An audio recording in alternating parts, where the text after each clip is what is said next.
Plains Indians. The best-known picture of an American Indian is a warrior in buckskin riding a horse, wearing a headdress of eagle feathers, and carrying a spear or bow and arrow.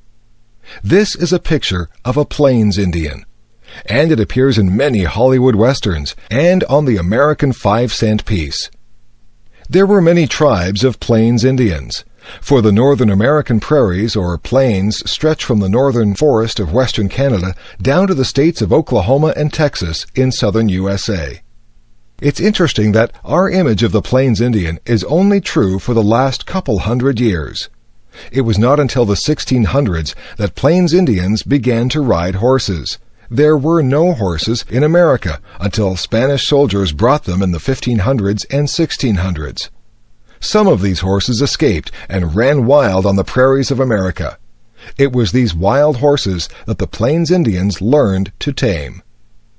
Before they had horses, the Indians hunted buffalo on foot.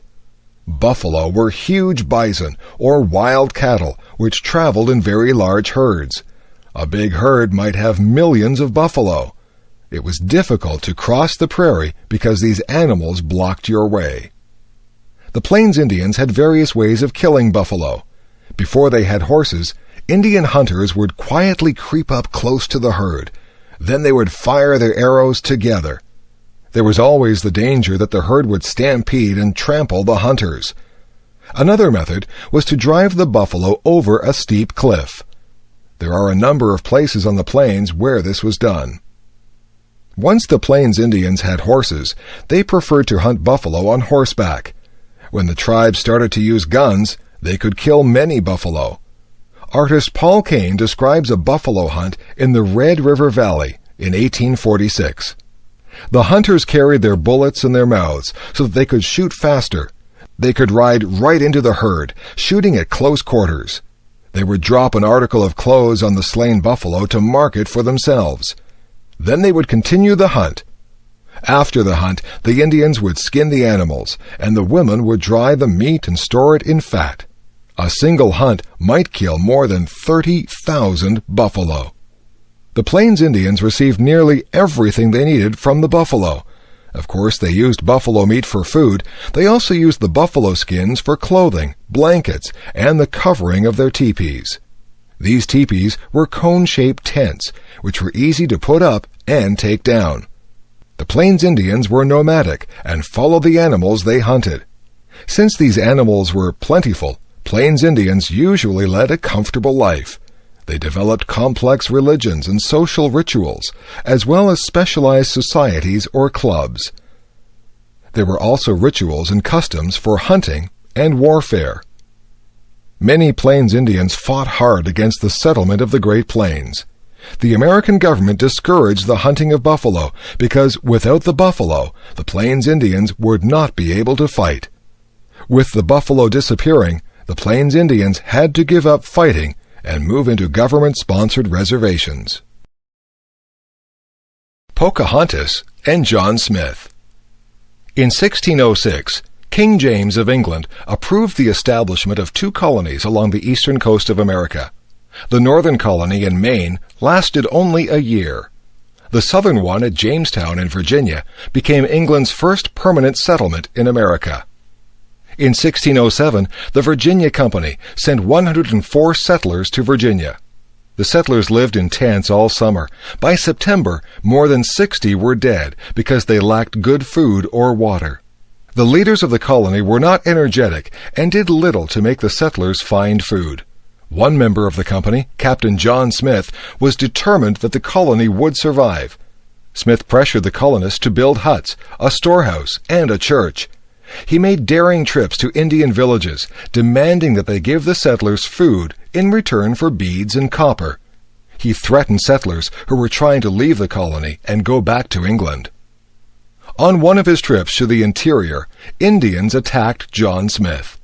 They killed his 2 companions, but captured him alive. He was taken first to the local chief. This chief was impressed by Smith's compass and spared his life. His captors dragged Smith from village to village. He finally arrived at the town belonging to Powhatan. Powhatan was a great chief for all of the tribes in that region.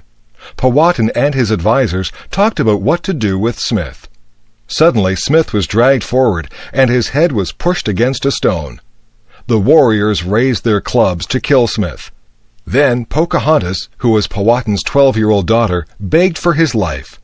Her words had no effect, so Pocahontas ran to Smith. She took his hand in her arms and laid her own head against his head. Smith was released and went back to Jamestown. Soon after Smith returned, 100 new settlers from England arrived. It was a very cold winter, and in January, Jamestown was accidentally set on fire. The settlers suffered from cold and hunger the rest of the winter. Every 4 or 5 days, Pocahontas and her attendants came. They brought food for the hungry settlers. Even so, half of them died. In the summer, John Smith explored that part of the coast of America. He made a map that would be very valuable for future sailors and settlers. On his return, Smith was elected leader of the colony at Jamestown. However, some settlers did not like having to follow rules. Some encouraged the Indians to try to kill Smith. Chief Powhatan agreed. He also refused to supply food to the colony, hoping to starve them out. Pocahontas warned Smith about the plot against his life. Smith had to fight off several attempts to kill him. Finally, the colony seemed to be growing, and the Indians became peaceful. But in late 1609, Smith was injured in an explosion and returned to England. Pocahontas remained a friend to the colony. She married John Rolfe, one of the settlers. In 1616, she traveled to England with her husband and son.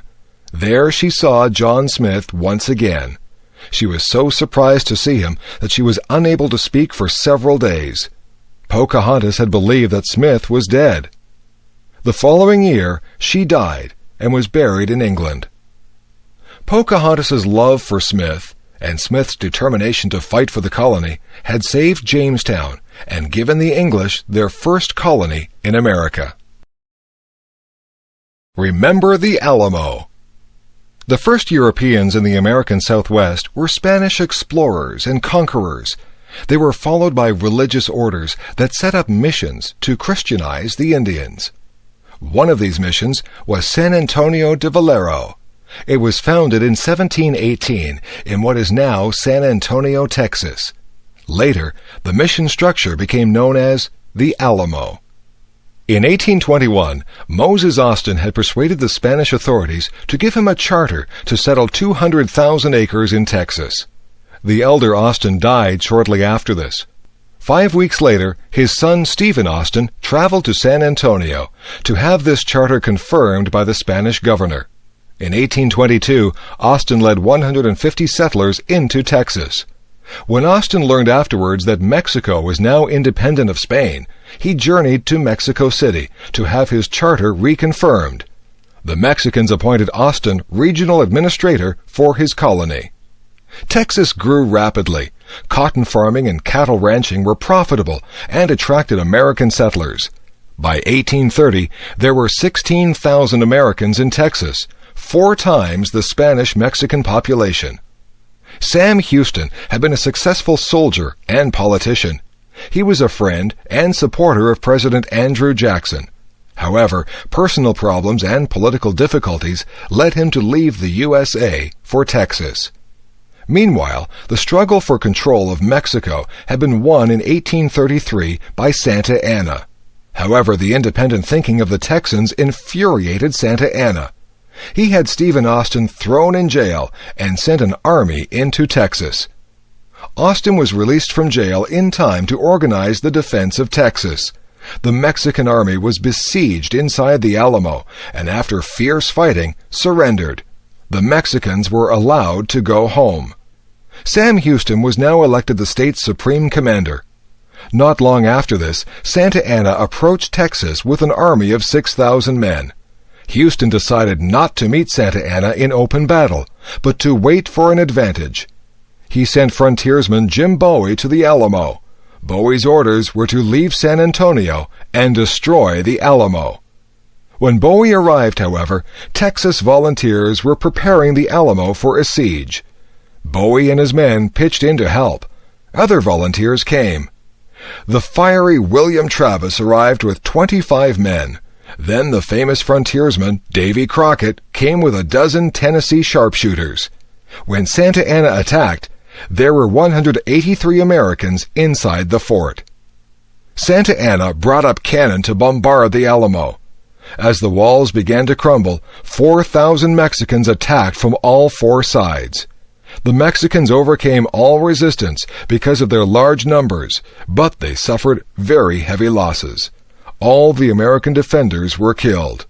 While the battle was raging, the Texans back at the colony declared their independence from Mexico. Sam Houston now gathered men to fight the Mexican army. At first he retreated while waiting for a suitable opportunity. When Santa Anna's rapid advance left the bulk of the Mexican army behind, Houston prepared to fight. Santa Anna's advance troops moved into swampy land by the San Jacinto River. Houston's men attacked while the Mexicans were having their midday siesta. Their battle cry was, "Remember the Alamo!" The battle was soon over. Many Mexicans were killed, but only a couple of Texans were killed. Santa Anna was a prisoner. Santa Anna readily agreed now to recognize Texas as an independent republic. 90 years later, in 1845, Texas became the 28th state of the USA. Come to the fair. Fall fairs have been a feature of North American life since early in the 19th century. At the end of the harvest, people from rural areas have come together to celebrate. Usually, these fairs take the form of a competition regarding the best of all farm products of that year. Depending on the part of the country and its most important crop, fall fairs can begin as early as August or as late as November. They usually last several days. When the United States and Canada were organized, they were divided into small units called counties. Larger units were called states or provinces. Many of the best-known fairs are county fairs or state fairs. There are also smaller local fairs and larger ones too, like the Canadian National Exhibition in Toronto, Ontario. Since these fairs are usually annual events, many have developed permanent buildings over the years. Most of these are large barn-like structures. These buildings are used to display new products for farm life, such as tractors, home furnishings, and water systems. Several barns are usually necessary to house all the horses, cows, pigs, goats, sheep, chickens, and other animals in competition. There must also be room to display all the vegetables, berries, and fruits in competition. Finally, there is space for handicrafts, artwork, baked goods, and jams and jellies. Usually there is a grandstand, which is a stage with wooden seats around it. Here, entertainers perform for an audience during the fair. Country and western singers are usually popular at fairs, but so are comedians, clowns, dancers, and musicians. There may also be other contests, such as a beauty competition for Queen of the Fair, tests of strength for the men, or pie-eating events. Most fairs also have a racetrack, which is used for horse racing, or in some cases, auto racing. Fairs have helped to improve animal breeds, and races encourage the breeding of fast horses. Plowing contests test the strength and steadiness of horses, and so do pulling contests. This spirit of competition has led to improvements in all areas of farming. Every kind of grain, fruit, vegetable, berry, and animal is tested, and only the best win a ribbon. This encourages fairness to improve their products. Farm women compete to produce the best homemade food and crafts. Many kinds of fruit and vegetables are stored in glass jars for the winter. The best of these also receive prizes. Most fairs have a dining area where there is good food served to the public.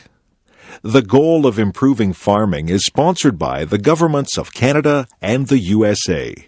4-H clubs are youth organizations that encourage farm children to take an interest in farming.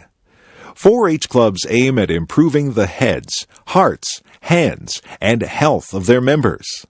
There are also women's organizations, such as the Women's Institutes in Canada, which work to make the life of farm families better. Fall fairs have taken over the idea of the Midway from the circus. The Midway has rides like Ferris wheels, merry-go-rounds, and roller coasters. It also has games of chance and skill, such as trying to throw a small hoop over a large bottle. One nice thing about fall fairs is that they are fun for the whole family. Children enjoy the Midway and the farm animals. Women like the crafts, food, and household exhibits. Men like the machinery, the horse races, and the crop exhibits. Everyone likes the grandstand shows. Nowadays, not so many people live on farms, but people from towns and cities still enjoy going to fall fairs. They are part of our North American heritage. Hiroshima. North American children know about Hiroshima. They are taught about the dangers of nuclear war. Sometimes they learn the details of the damage that was done. They learn about what happened at 8:15 a.m. on August 6, 1945. People were eating breakfast. Children were going to school and adults going to work. There was a blinding flash of light, a scorching heat, and a mushroom cloud rose up. People close to the explosion were instantly vaporized. Many of those further away would die from burns and radiation. 60,000 houses were destroyed immediately. One concrete structure remained standing, although it was damaged. The local government left the atomic dome standing as a memorial to the explosion. Even those who were not seriously injured in the explosion later became very ill. They became very sick from radiation poisoning. Many developed leukemia. Sadako Sasaki was 2 years old when the bomb exploded. She was apparently uninjured and grew up normally until she was 12. Then she developed leukemia, a disease of the blood and bone marrow. Sadako began to fold paper cranes to protect her from the illness. However, she died in 1955 before she reached 1,000 paper cranes. Her example inspired the Children's Monument at Hiroshima. There is a peace museum in Hiroshima which has objects left by the explosion. These include bottles, metal, stones, and tiles, twisted into strange shapes by the heat. There are objects on which people were vaporized, so that their shape appears like a shadow on the material. There are bits of burnt clothing and many photographs. Why was the bomb dropped? World War II was a long and bitter war. The rules of war, which said not to kill civilians, were forgotten. Hitler bombed London, hoping to break the spirit of the English. Then England bombed Germany to destroy the factories and kill the people who worked in them. Americans wanted revenge for the Japanese attack on Pearl Harbor. The U.S. government had spent $6 billion developing the A-bomb and wanted to use it. Some say that they also wanted to warn the Russians not to cause trouble for America. When American forces advanced on Japan in 1945, they had to decide what to do. Would Japan surrender, or would they fight to the last soldier? American leaders feared that they might lose many men by an invasion. Dropping the atomic bomb would end the war very quickly. President Truman made the decision to use it. Since then, most people have felt that this decision was wrong. It was such a terrible thing to do to people, children, old people, women, men, and babies. Hiroshima inspired many people to try to ban the bomb. They wanted to ensure that atomic bombs would not be used again. Even some of the scientists and air crews involved in making and dropping the bomb at Hiroshima wanted it banned. Perhaps if we can all remember what happened that day, there will be no more Hiroshimas. Gribbio. Saint Francis of Assisi, who lived in Italy in the early 13th century, was known for his love of animals. He was the first person who celebrated the birth of Jesus by gathering live animals around a manger. He often talked to the birds as he traveled along. Sometimes the birds would fly down and sit on his head, shoulders, knees, and arms. But the best-known animal story concerns St. Francis and the wolf of Gribio. St. Francis was known for his humility and his unwillingness to hurt anyone. Once, when one of his followers spoke harshly to some bandits, St. Francis told the man to run after the bandits and apologize.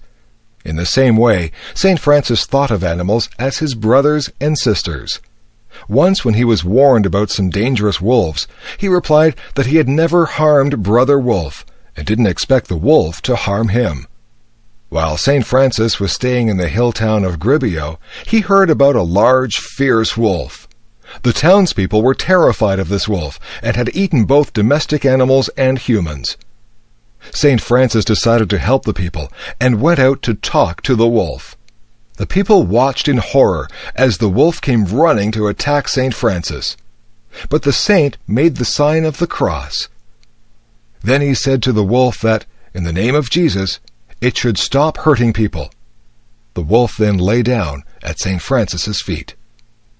St. Francis addressed a little sermon to the wolf. He recounted all the terrible things that the wolf had done, but he added that he wanted to make peace between the wolf and the townspeople. The wolf nodded its head in approval. In return for the wolf's agreement to keep the peace, St. Francis promised him that he would arrange for the townspeople to feed him. When he asked the wolf never again to harm any person or animal, the wolf nodded again. Then the wolf put out its paw as a sign that it would keep its promise. The wolf walked beside St. Francis back into Gribio. When a crowd assembled, the saint preached to them about how God had allowed the wolf to terrify them because of their sins. He told them to repent, and God would forgive them. Then he spoke of the promise that the wolf had made, and what he had promised the wolf in return. The people agreed to feed the wolf regularly, and the wolf again indicated that it would not hurt anyone. Again, it put its paw in St. Francis's hand. The wolf and the people kept the agreement. 2 years later, the wolf died. The people remembered how it no longer hurt anyone, and that not a single dog ever barked at it. The townspeople of Gribio lamented its death. Whenever it went through town, it had reminded them of the virtues and holiness of St. Francis. Summertime. In North America, July and August are holiday months. Most schools and colleges are not in session then. Families look for activities to keep the children amused. Although not all workers get a full 2 months of holidays, most people take a holiday in the summer. The summer begins with a national holiday. In Canada, July 1st is Canada Day. In the USA, July 4th is Independence Day. A lot of families are soon on the road. Some travel to cottages by the lake. Some go sightseeing or camping. In Canada especially, the summers are short, so people try to make the most of them. In much of Canada and parts of the northern USA are woodlands dotted with lakes. These regions of rocks, rivers, pine trees, and wild animals are not usually suitable for farming. However, they are ideal places to spend a summer holiday. They are far from the cities. The woods are quiet and peaceful. People fish, go boating or swimming, have barbecues outside, or play outdoor sports. Some people spend their whole summer at the cottage. Others go for a week or two. City people who don't have a cottage like to go to parks and swimming pools in the city. If they are near a lake or ocean, they may go there for the day. Many museums, libraries, and art galleries have programs for children in the summer. Swimming is probably the favorite summer sport. It feels wonderful on a very hot day to jump into the cool water. Swimming is also excellent exercise. Besides swimming, baseball and football are also popular in the summer. Spending an afternoon or evening at a baseball game is a favorite summer pastime. Summer is also a favorite time to catch up on reading. Stories of adventures and love novels are favorite light reading. But summer is especially a time for traveling across the country. Some people have a camper or trailer that they can live in. Some stay in campgrounds and sleep in tents. Others stay at hotels or motels, while others rent cottages or cabins for a week or two. Most trips are by car. Many people visit national parks and other wildlife areas. Of course, trips along the ocean and the lakes are favorites. Along the Atlantic Ocean, the coasts of New England and Canada's maritime provinces are especially popular. On the Pacific coast, tourists travel from California all the way up to Alaska. Boat cruises along the shores of British Columbia and Alaska are especially popular. Of course, some people find it most relaxing just to stay at home.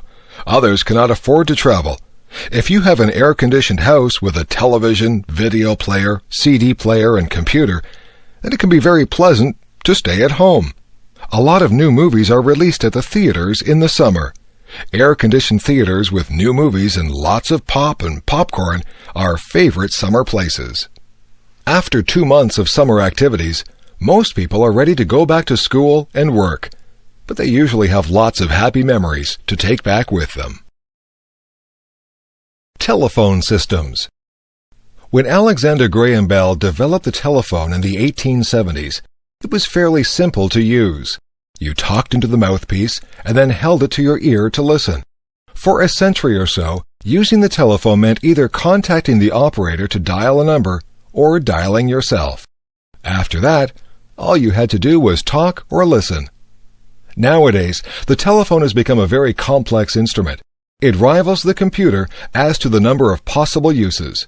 Answering machines have been around for several decades, but they are now being replaced by voicemail. Voicemail does away with the need for an answering machine. Messages are stored on the system. That means it's possible to forward the message to someone else's phone, or transfer the call to a more convenient phone of your own.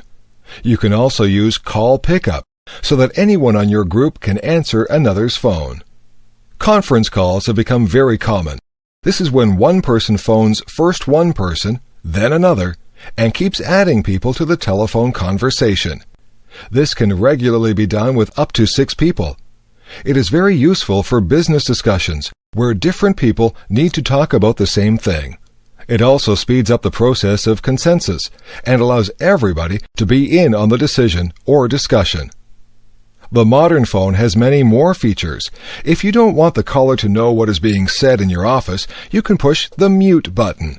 If you want to hang up without putting the receiver down, press goodbye. If you don't want to receive calls, just forward them all into your voicemail. Newer phones will indicate when you have voicemail messages. If you have trouble with these features, an automatic voice will tell you your options. This help system is built into the telephone. For example, the help voice will tell you how to set up a distribution list so that you can send the same voice message to a number of people. It will also tell you how to send a message directly into someone's voicemail. You can designate your message to go to the top of the recipient's voicemail list. You can also program it so that the recipient cannot forward it. Some systems have limits on how much space can be used for individual voicemail. There are a number of courtesies that voicemail users should follow. Your greeting on your voicemail should be simple. If you are unable to take calls for any reason, you might want to explain that in your recorded greeting. If you are on vacation, you might want to include that information in your greeting. Don't use voicemail as a way to avoid answering the telephone. Some people use voicemail to screen calls. This can be annoying to someone who can never contact you directly. Check your messages regularly and reply to them promptly. Enjoy the telecommunications revolution. Texas. The state of Texas is famous for having the biggest and best of everything. Before Alaska became a state, Texas was the largest American state. It was also famous for its huge cattle ranches. Cotton is a major crop, but much of the wealth comes from oil and gas. People think of Texans as being wealthy because there have been lots of cattle and oil millionaires. In the late 19th century, Texas cattlemen used to drive their herds north to Kansas. There, a train to the east shipped the cows. Eventually, the railroad came to Texas, and the great cattle drive stopped. By then, many Texans owned large ranches and were quite wealthy. In the 20th century, oil has made many Texans wealthy. Oil refining has led to chemical industries and synthetic products.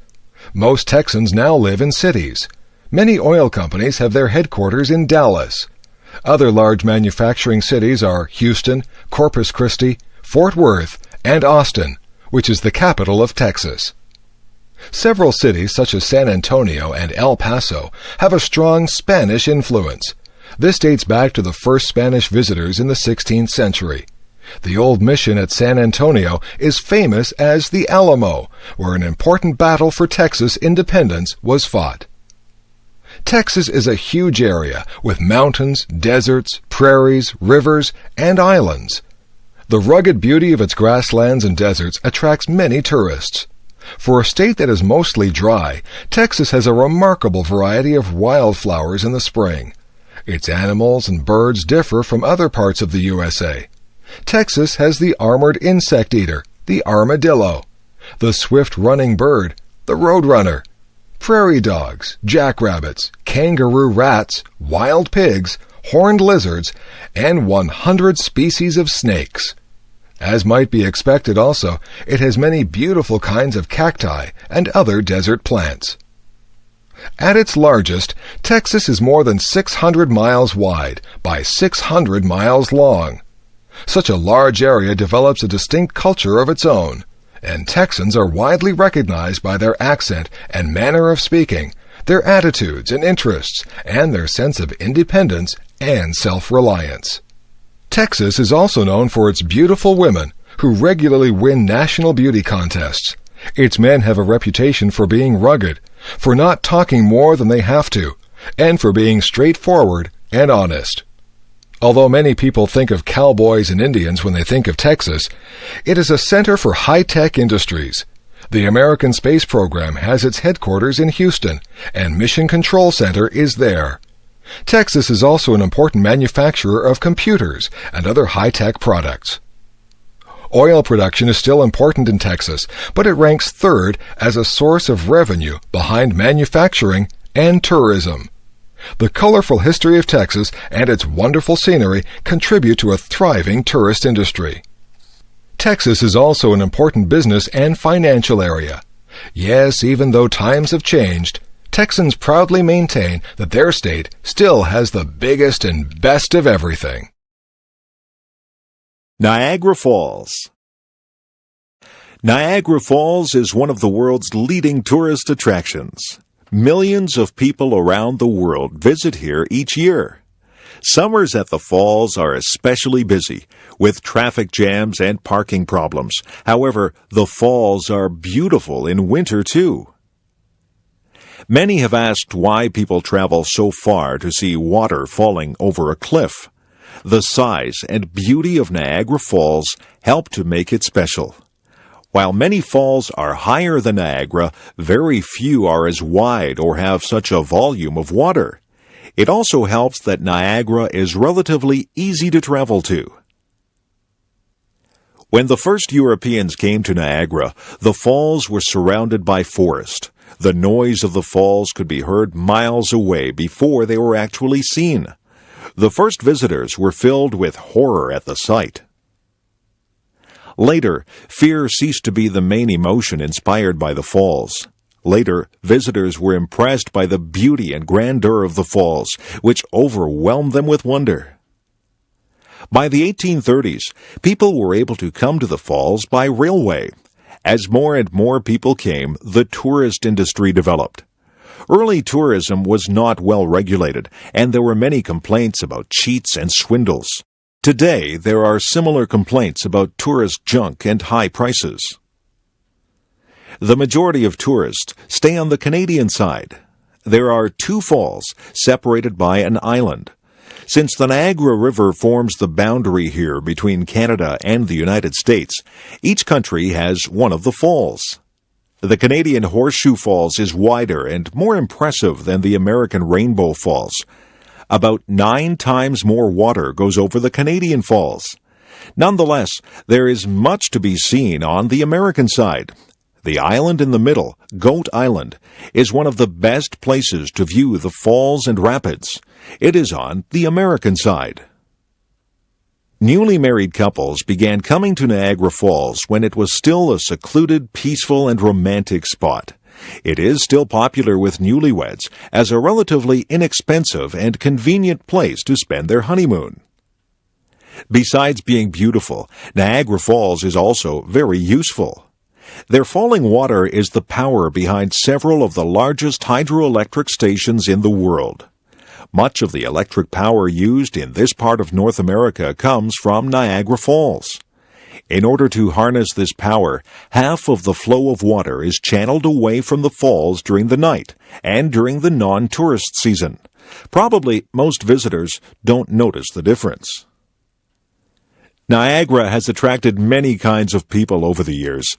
Businessmen have come to profit from the tourists. Daredevils have come to make a name for themselves. Some have gone over the falls in a barrel, while others have walked above the falls on a tightrope. Poets and artists have visited here to capture its beauty. Lovers have come to gaze on its romantic scenery. All of these and many others have helped to make Niagara Falls world famous. Cowboys.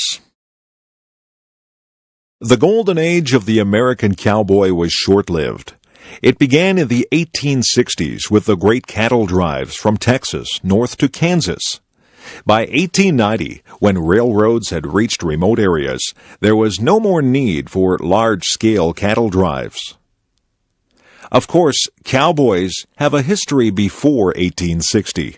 In fact, there were Mexican cowboys long before that. The Spanish conqueror of Mexico, Hernán Cortés, brought cattle with him in 1521. Cortés also branded his cattle with a three-cross design. The Spanish sharp-horned cattle roamed the deserts and prairies freely. Eventually, they found their way to Texas. American settlers in Texas interbred their animals with the Spanish breed. The Texas Longhorn cow was the result. It was famous for its bad temper and aggressiveness. The Longhorn was a dangerous animal, with each of its horns measuring up to 3 1/2 feet long. After the American Civil War ended in 1865, disbanded soldiers who were former black slaves and young men seeking adventure headed west. At that time, there were about 5 million cattle in Texas. Back in the east, there was a big demand for beef. By this time, railways from the east extended as far west as Kansas. It was still more than 600 miles from South Texas to the railway. Between the two places, there were rivers to cross, Indian tribes, badlands, and other problems. A fur trader named Jesse Chisholm had driven his wagon north in 1865. Cowboys and cattle followed the Chisholm Trail north to Abilene, Kansas. This cattle trail became the most famous route for driving cattle until it was barred with barbed wire in 1884. In 1867, cattle dealer Joseph G. McCoy built pens for 3,000 cattle in the little town of Abilene. Soon, Abilene was the most dangerous town in America. After the long cattle drive, cowboys who had just been paid went wild. Sheriff Wild Bill Hickok tamed Abilene in 1871 by forcing cowboys to turn over their guns when they arrived in town. Other towns replaced Abilene as the wildest town in the West: Newton, Wichita, Ellsworth, and Dodge City.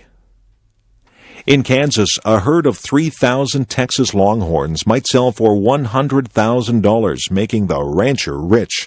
The cowboys might get $200 in wages, which often disappeared on drink, women, and gambling. Getting cattle to Kansas was far from easy. One of the biggest difficulties was getting the herd across rivers, especially when the river was high. There were no bridges. In 1871, 350 cowboys driving 60,000 cattle waited 2 weeks for the water level in the Red River to go down. Food for men and animals was also difficult to find at times. An early cattleman developed the chuck wagon, which were both a supply wagon and a portable kitchen. In the 1870s, there were probably 40,000 cowboys in the West. After the prairies were fenced in, there was less work. Large ranches still employ cowboys to round up the cattle for branding or for sale. Even today, about 20,000 cowboys still work in North America. George W. Bush, Jr. George W. Bush, Jr. was inaugurated as the 43rd President of the United States on January 20th, 2001. Of course, people knew that he was the son of the 41st President, George H. W. Bush. He had also been governor of Texas since 1994. However, aside from this, he was not very well known outside of Texas. Why then did so many people want him to run for president in 2000? Many Republicans thought that the Democrats could be defeated in 2000, but they themselves lacked a candidate with strong appeal. As the election approached, leading Republicans worried about whom to support. Some of the most powerful Republicans were state governors. They began to look around at each other for a possible candidate. Most eyes turned to George W. Bush, the governor of Texas. In November 1998, Bush was re-elected as governor by an impressive margin. By now, Bush was the leading Republican candidate in the polls. Of course, one advantage that Governor Bush had was a familiar name. In fact, when he did well in some early polls, it is likely that some people really voted for his father. They thought that George H. W. Bush was running again. The Bush family was able to swing a lot of support to George W. It also helped that his brother Jeb was now governor of Florida. Parents George and Barbara were both born in eastern United States, but in 1948, George moved to Texas, where he made a fortune in the oil business. He went into politics in the 1960s and 70s and served in a number of important positions. He was Ronald Reagan's vice president from 1981 to 1989 and president from 1989 to 1993. George W. was born in 1946, the oldest of the Bush children. 3 more brothers and 2 sisters were also born. The youngest sister died of leukemia as a child. George W. attended the same prestigious Eastern colleges as his father. Then he came back to Texas and was a fighter pilot with the Texas Air National Guard. During the early 70s, he wandered from place to place, trying different jobs. After attending Harvard Business School from 1972 to 1975, he came back to Texas and started his own oil exploration company. Although it wasn't as profitable as his father's company, he eventually sold his stock shares for a considerable amount of money. In 1978, he ran for the Senate of the United States, but was defeated. He became closely involved in his father's campaign for president in 1988. Here he developed a lot of the political skills he was later able to use to run for office himself. In 1989, back in Texas, George W. organized a group that bought the Texas Rangers baseball team. He later sold the team in 1998 and made a $14 million profit. In 1994, he surprised the political world by defeating the incumbent governor of Texas. As governor, he pushed ahead with an energetic program, which reflected neoconservative values. However, George W. did not appear as an ideologist to people. Even his opponents were willing to work with him. When he ran for president in 2000, Bush described himself as a compassionate conservative. Only time will tell how successful Bush will be as U.S. president. Handel's Messiah. George Frederick Handel was a native of Germany and spoke with a German accent all his life. Most of that life, however, was spent in London, England. As a young musician, Handel's sponsor was the Elector of Hanover. Later on, when the Elector became King George I of England, he continued to sponsor Handel. The young Handel went to Italy to study opera. Opera had become a very fashionable entertainment for the upper classes. Handel traveled to England in 1711 and made an immediate success with his operas. Queen Anne granted him a royal pension for life in 1713. Because of this initial success, Handel tried to start a permanent opera company in London, but this failed, and Handel lost money. Since operas used full stage settings with costumes, scenery, and props, they were expensive to produce. Handel decided to produce oratorios in which the parts were simply sung without actions. On August 22, 1741, Handel began to work on his oratorio, The Messiah. The text was made up of passages from the Bible relating to the birth, life, and death of Jesus. Handel worked on it feverishly, missing meals and going without sleep. He finished it 24 days later.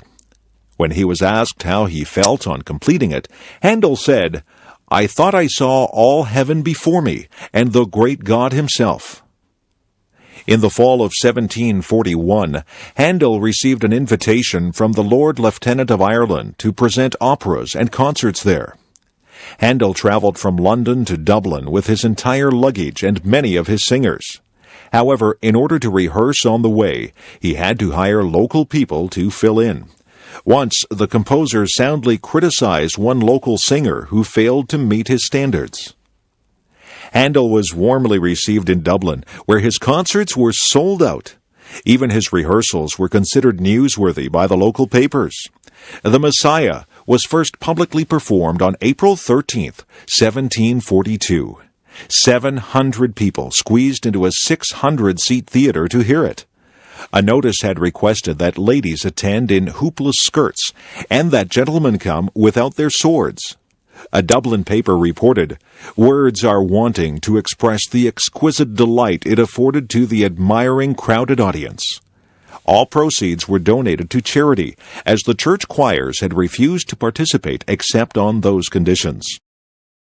Handel returned to London in August 1742 and prepared the oratorio for the London stage. The Messiah made its London debut on March 23, 1743, with King George II in the audience. It was during the Hallelujah chorus that the king jumped to his feet and so initiated a tradition that has lasted ever since. With such oratories, Handel was able to re-establish his popularity and restore his finances in London. The Messiah continued to be performed. After conducting it on April 6, 1759, the old composer collapsed and had to be carried home. He died 8 days later. The Messiah remains Handel's most popular work, combining wonderful music with inspiring religious sentiments. The biblical text speaks of hope and salvation, and the music allows the text to soar into angelic songs. Ireland. Ireland is an island in the Atlantic Ocean, just west of Britain. For much of its history, it has been an advantage to Ireland to be far from the mainland. The Romans or the other early empires never conquered Ireland. It was the remoteness of Ireland that helped preserve much of Christian and classical culture. After the fall of the Roman Empire, wandering tribes destroyed much of what remained on the continent. Finally, it was Ireland's turn to be invaded. First, the Norsemen, or Vikings, attacked during the 800s and 900s. Then, in the 1100s, the English invaded Ireland. Since that time, there has always been an English presence in Ireland. The conflict between the English and the Irish grew worse in the 1500s. Then the English became Protestant, and the Irish remained Catholic. In the 1600s, Oliver Cromwell tried to make Ireland Protestant by driving out the Catholics and bringing in Protestant settlers. In the centuries following, Irish Catholics had very few rights in their own country. The Catholic Irish were not allowed to vote until 1829. Since Irish Catholics were not allowed to own land, they were poor tenant farmers. They paid rent to the English landlords. The main food crop in the 1840s was potatoes. When these became infected by blight, thousands of Irishmen starved. Many others were evicted from their dwellings because they couldn't pay the rent. Hundreds of thousands of Irish took ship for North America. The Catholic Irish preferred to go to the United States because Canada was under British influence. However, many Protestant Irish went to Canada. The influence of the Irish on North American culture has been very great in many areas. Prominent Irish Americans include Presidents John F. Kennedy and Ronald Reagan. Meanwhile, in Ireland itself, a strong independence movement developed. A rebellion against England in 1916 began a struggle that resulted in independence for most of Ireland. Some Protestant areas in Northern Ireland preferred to stay with England. Republican groups such as the Irish Republican Army wanted to liberate the North from British rule. Nowadays, conflict between Protestants and Catholics is limited to these northern counties. Constant attempts are being made to bring the conflict there to an end. Meanwhile, the Irish Republic of Ayr has become prosperous again. It can sell its agricultural products to the European common market. Irish beer and whiskey are sold all over the world. Ireland is also becoming known for its high-tech industries. Because of this relative prosperity, the population is increasing again after a century and a half of decline. The Irish differ from other people because the vast majority of Irishmen live away from their homeland. However, this exodus from Ireland has helped to spread Irish music, culture, and products around the world. On St. Patrick's Day, March 17th, nearly everyone becomes Irish for the day. Then there is a great party with Celtic music, Irish dancing, green beer, and the wearing of the green. Louisa May Alcott. New England in the early and middle years of the 19th century had a flourishing culture. People were passionately interested in ideas and education. Most New Englanders were strongly opposed to slavery. They were also concerned about other social issues. New ideas resulted in new kinds of writing. These ideas included the importance of doing what seemed right for them, no matter how different it was from what other people thought. People also believed that nature gave them guidance in our lives, and that it was important to live close to nature. These and other ideas were expressed through teaching and writing. Bronson Alcott was one of those who looked at the world in a new way. He looked for work as a teacher so that he could pass on his ideas to others. However, very few parents wanted Mr. Alcott to teach their children, and very few people were interested in hearing his speeches or reading his books. As a result, the Alcott family was very poor. Fortunately for Bronson, he married a very capable and energetic woman. Mrs. Abigail Alcott helped to earn money to support the family and did most of the work involved in looking after the 4 Alcott girls. The oldest daughter, Anna, was quiet and serious. She rarely got into trouble and was a good helper at home. The second daughter was Louisa May Alcott, who became a writer. She was adventurous and cared very little for rules. She was always saying and doing things that got her into trouble. The third daughter, Elizabeth, was very kind and good-natured. All the others loved her. As a young woman, Elizabeth had a severe case of scarlet fever and never fully recovered. She died at age 23. The youngest sister, May, was talented, but she was rather spoiled. Because there was never enough money, the Alcott girls felt pressure to work at an early age, but this did not stop them from having fun. Louisa wrote little plays that she and her sisters performed at home. They all enjoyed the woods and ponds around Concord, Massachusetts, where they lived most of these years. When they moved back to Boston in 1848, Anna took a job looking after other people's children, and Louisa looked after the house. Meanwhile, their mother worked outside the home. While working on laundry or sewing, Louisa was thinking up stories. At night, she would write them down. When she was 18, she began selling poems and stories to magazines. Within 10 years, Louisa was earning a substantial income from writing. One day, her publisher suggested that she write a story for girls. At first, Louisa didn't like the suggestion, but when she started to write, the ideas came rapidly. Her book was based on her own family and her own childhood. Little Women was published in 1868 and was an immediate success. The March family was very much like the Alcotts. Mrs. Alcott resembles Marmee. Meg is like Anna, and Jo is like Louisa herself. Beth is based on Elizabeth, and Amy on May Alcott. Many of the situations in the book happened to the Alcott family. Nonetheless, many characters and incidents were invented. Little Women and its sequel opened up a new kind of writing for children. While these books did have a moral, they were more lively and interesting than earlier children's writing. Little Women inspired many writers later to write more realistic accounts of childhood. Niagara-on-the-Lake. Niagara-on-the-Lake is a little town at the mouth of the Niagara River. It is only 12 miles north of Niagara Falls. It used to be true that very few tourists would bother to travel from the falls down to Niagara-on-the-Lake. Nowadays, however, the little town itself is a major tourist attraction. The town has a remarkable history. The area played an important role in both the American Revolutionary War and the War of 1812. As a result, the little town has two forts, Fort George and Fort Mississauga. When Fort George was reconstructed for the public in the 1930s, Niagara-on-the-Lake got its first big tourist attraction. Because Niagara-on-the-Lake was the first capital of Ontario, it has many significant firsts. There was the first parliament in the province, the first legal society, the first library, the first newspaper, the first museum building, and many more firsts.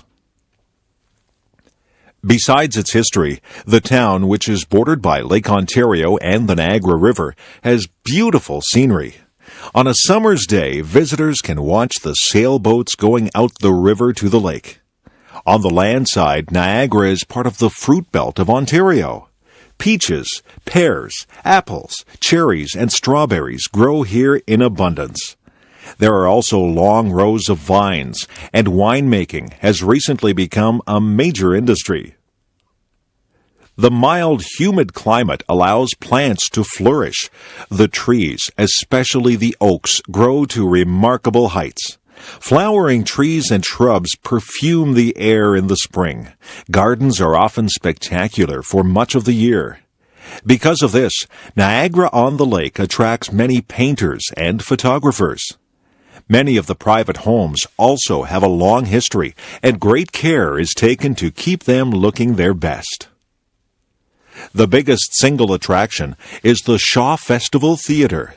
The festival was founded in 1962 by a group of Shaw enthusiasts. Early productions were often held in the historic courthouse on the main street, and plays still take place there. In 1973, however, a new 861-seat Shaw Theatre was built at the south end of town. Since then, traffic to Niagara-on-the-Lake has been steady all through the long summer season. In 1996, Niagara-on-the-Lake was voted the prettiest town in Canada. Partly, it is the scale of things that makes the old town so attractive. The old town is only about 8 blocks long by 8 blocks wide. It has a population of little more than 1,000 people. Nonetheless, there is a lot for people to do and see. There are many interesting shops, old hotels, bookstores, art galleries, museums, a golf course, a marina, historic churches and cemeteries, several parks, 3 theaters, and lots of restaurants. Because it is small, Niagara-on-the-Lake is a good place to walk around or bicycle around. There are also horse and wagon rides. Although the main street can be hectic in tourist season, one doesn't have to go far off the main street to get in touch with an older, slower time. Most of the downtown buildings haven't changed much since the days of Queen Victoria, and tourists can still imagine that they are back in the days before computers and television. Newspapers. All the great cities in the world now have newspapers. But newspapers, as we know them today, are not that old. The very first newspapers began long after the invention of printing. They started in Europe in the 1600s and were usually only a couple of pages long. For a long time, newspapers were not very common. Governments didn't want public discussion of their policies and decisions. Often, they closed down papers or taxed them heavily. The stamp tax on newspapers and pamphlets was one of the causes of the American Revolution. Newspapers began to grow in size when they discovered advertising as a source of income. Nowadays, advertising is the main revenue source for most newspapers. As newspapers became more widely circulated, they could ask for more money for their advertisements. By the late 18th century, newspapers were in common use in Europe. The 1800s and early 1900s was the golden age of newspapers. Improvements in transportation, communication, and printing processes made it easier to collect news from near and far, and to publish papers more quickly and more cheaply. The Weekly Dispatch and the Times, both of London, England, were leading newspapers through much of the 1800s. The Times was one of the first papers to include illustrations. It was the first newspaper to use a steam engine to turn the presses. When the tax on newspapers was reduced in 1836, the Times was able to increase its size considerably. In 1840, it began to use the telegraph to collect news stories. In 1855, the tax on newspapers was finally lifted. The Times made its greatest reputation during the Crimean War between Britain and Russia. British armies fighting in Russia's Crimean Peninsula were not only unsuccessful in the war, but were suffering severely from illnesses. The Times sent out the world's first war correspondent, William Howard Russell, in 1854. His reports from the battle lines had a powerful effect on the British public. A war fund was organized to help the soldiers. Russell forced the government to accept the offer of Florence Nightingale to organize nurses to travel to Crimea. A photographer, Roger Fenton, sent back photos from the war, which were published in the Times. Meanwhile, in America, a more popular approach to newspapers had developed. The newspaper had spread west with the pioneers, and nearly every little settlement had its own paper. American newspapers were cheaper and livelier than British ones. They were aimed at the average person rather than the governing class. Examples of the new style of editing and publishing were Joseph Pulitzer and William Randolph Hearst. Hearst especially employed sensational and emotional writing, which aimed at stirring up the public to action. Hearst is sometimes accused of starting the Spanish-American War of 1898 with his overheated editorials. Nonetheless, his methods were successful in raising circulation and were widely imitated. The modern newspaper contains more than hard news. In fact, news may be a fairly small part of it. Advertisements, gossip, show business, photos of celebrities, sports, stock market prices, horoscopes, comic strips, weather reports, and much more are found in its pages. The modern newspaper is a total entertainment package. A question for the future is whether electronic newspapers will replace paper newspapers. Paul Kane, Frontier Artist. Since Christopher Columbus first met American Indians in 1492, many Europeans had been fascinated by Indian life and culture. As a result, there was a demand in Europe for drawings and paintings of Native Americans. European artists who had never seen an Indian supplied most of this demand. But in the 19th century, several painters traveled into Indian territory to make an authentic record of native life. One of the first artists to do this was the American painter George Catlin. In 1841, Catlin published a book of his work. Catlin's work helped inspire another important frontier artist, the Canadian Paul Kane. Paul Kane was born in Ireland in 1810. His family moved to Toronto, Ontario, Canada, when Paul was 9 years old. The young boy was not very interested in school. At that time, there were still Indians living in wigwams in the Toronto area. Young Paul liked visiting the Indian village instead of going to school. Since Paul spent little time in school, he was largely a self-taught artist. He also became a surprisingly good writer, considering that he had not spent much time studying spelling or grammar. After working some years making and decorating furniture, Kane was ready to travel. He spent the years from 1836 to 1841 living and traveling in the United States. Then he traveled in Europe from 1841 to 1843, studying the great painters of the past. He was back in the USA until 1845, and then he returned to Toronto. Immediately upon his return, Kane headed into the wilderness areas around Georgian Bay, Sault Ste. Marie, and Lake Michigan. His plan was to sketch Indian life before it disappeared forever. American Indians were dying so rapidly from European diseases such as measles and smallpox that many people believed they would soon vanish as a race. Their culture was threatened too. As white settlers demanded more land, Indians were being herded into small pieces of land called reservations. Here they could no longer practice their traditional way of life. Kane wanted to capture Native American life while it still existed. Kane returned to Toronto at the end of 1845. He had received one good piece of advice, and that was if he wanted to travel into the wilderness, he would have to go with experienced people. He was able to get the support of the governor of the Hudson's Bay Company, Sir George Simpson. In May 1846, Kane joined the annual canoe fleet of fur traders going west. Kane would travel all through the wilderness areas of western Canada and northwestern USA. During this time, he made hundreds of sketches of Indian life. Although Kane faced incredible hardships during his travels, he was able to see what he wanted to see. He was able to take part in one of the last great buffalo hunts and killed 2 large bison himself. Traveling west with the fur traders, he visited many forts and trading posts. He saw and painted a prairie fire. He shot a grizzly bear at close range and killed several wolves that attacked his horses. He learned to travel long distances on snowshoes in winter. Finally, he arrived at the Pacific Coast, where he made some fine drawings of the West Coast Indians. European diseases had reached there just before Kane.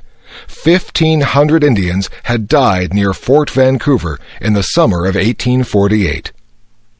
One wealthy chief had ruled 1,000 warriors and had 10 wives, 4 children, and 18 slaves. Now, he had only 1 wife, 1 child, and 2 slaves.